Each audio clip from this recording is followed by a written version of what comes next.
मग सांगा लागलंय केरबा मांग, धोंडीमा मांग, दगडू मांग आणि आम्ही मांग हाव बर का मांग. म्हणजे मांग नावाची जी ओळख, हीन ओळख होती, नीच ओळख होती, ती ओळख होती. शाहू महाराजांनी लागलीच सांगितलं तुम्ही मांग नाहीत. माझं आडनाव एका राजाचं आडनाव घाडगे आहे.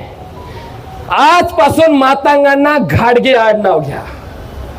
तेव्हापासून कोल्हापूरमध्ये जेवढे मातांग दिसतील त्यांचे नाव विखे आहेत, त्यांचे नाव भोसले आहेत, त्यांचे नाव मोहिते आहेत आणि सर्वात जास्त नाव मांगवाड्यामध्ये माणसांचं काय असं आडनाव ते म्हणजे घाडगे आहेत.